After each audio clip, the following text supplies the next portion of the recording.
If you're a writer, you'll know how tempting it is to get caught up in what the ending of your story is going to be before you've even figured out what the middle is. It's important to remember that your story's actually waiting for you in the middle.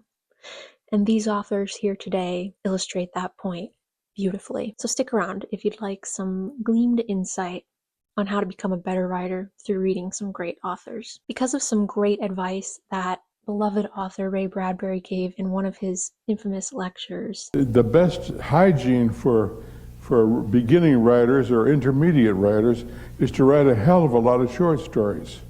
If you could write one short story a week, doesn't matter what the quality is to start, but at least you're practicing. And at the end of a year, you have 52 short stories, and I defy you to write 52 bad ones. I'm on a 52-week odyssey of doing just that, and part of that process is sharing my reading insights here with you. So let's jump right in with some Margaret Atwood. Atwood's short story, Happy Endings, gives us 6 potential endings to this really simple premise. John and Mary meet. What happens next?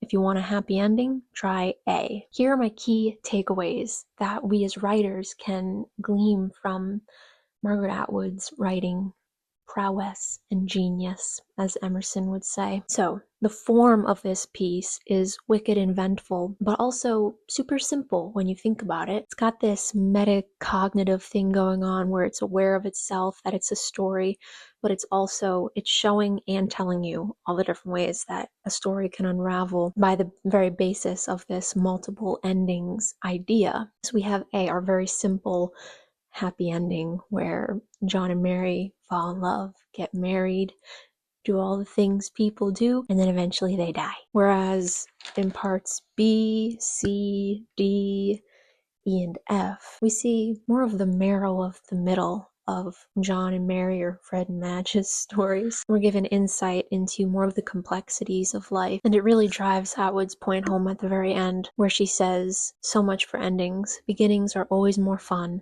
True connoisseurs, however, are known to favor the stretch in between, since it's the hardest to do anything with." That's about all that can be said for plots, which anyway are just one thing after another. A what and what and a what. A what and a what and a what. Sounds like you're about to start a song, which leads me right into another gem we can collect from this piece and possibly implement into our own writing, and that is the ease with which it is to read. It's a snappy read that feels like you're sticking your head out a car window and the breeze is blowing in your face and you're taking in some ridiculously beautiful view, and it just feels like life is coming right at you and there's nothing you can do about it, but you kind of like it. That's what this reads like, in my opinion. And it's a really fun read because right from the beginning you're thinking, gosh, this is kind of strange, peculiar, different. You came from Mars to warn us? This is just too weird. I've seen stranger things. This structure that Atwood's presented to us here, gosh, I wonder what she's trying to say. And in the end, she says it really perfectly. A what and a what and a what. It's all about the middle.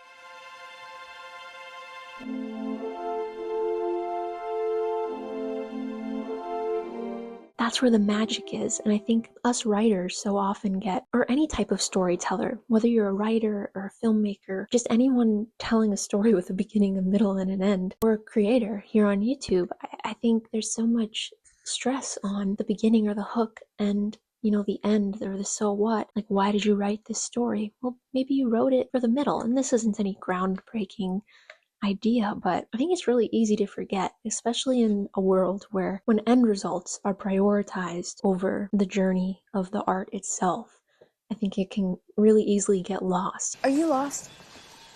No, absolutely not. Those trees look really familiar. Even when you have all the intention in the world to pay mind to the middle. Me personally, in this short story writing project I'm working on, in everything I've written so far, I have not known the ending of what I'm going to write. And it's always been like that for me. Even with school essays, it's been like that for me, where of course I know my thesis, I know what thesis I'm working toward, but how you get there it's more fun to write when you don't know exactly where you're going, because then you can be more free. I'm not saying don't outline or any of that. Outlines are great, but if you're in a writer's block or you're having trouble writing, maybe don't outline every single little detail and just let what you're writing breathe a little bit and, sit back and wait for it to speak to you, honestly. I speak for the trees. Now, the poem I read today is A Word is Dead by Emily Dickinson. It lines up really great with the short story we just went over. So I'll read that poem. It's a short one. A word is dead when it is said, some say. I say it just begins to live that day. The end. Since we have that period right after say and then again after day, I think it's reasonable to break this poem into the internal versus the external, the beginning part of the poem being the internal and the second part of the poem being the external perspective. So my argument here is some say it's dead because it's been festering in their mind until they finally utter it out loud for the first time and they can forget about it. It's a totally introspective perspective or I think it's highlighting a self-centric point of view. If we're viewing things as stemming from inside us and then dying when they leave our minds, that really neglects all the other people in the world who are writing and reading and creating things. Whereas I say it just begins to live that day is a much more external perspective where as soon as the word leaves your lips, you're contributing to someone else's thought process and the word lives on in someone else's mind. I think it could hark back to the idea of word of mouth storytelling. The language of a word is dead. We can totally link that to endings that Margaret Atwood was talking about. It's all about the perspective that you, the writer, are coming from and that you encourage your reader to read it from. For instance, whenever we write something, say you're writing a book or a song or a sonnet, when you write those words out, do they feel dead or do they feel like they're ready for new life to, pick them up and read them and share them with others? Because I think that's a bit more of a hopeful outlook. Yes, when we write and share our writing with others, it can be scary and an uneasy feeling because we don't know how it's going to be interpreted, and we can pretty much guarantee that it won't be interpreted precisely exactly the way that you saw it or thought of it in your mind. I mean, I know for me when I write something and then step away from it for a couple of days or a week or a month and reread it, what I've written in the past, I don't even see it the same way that I saw it way back then. So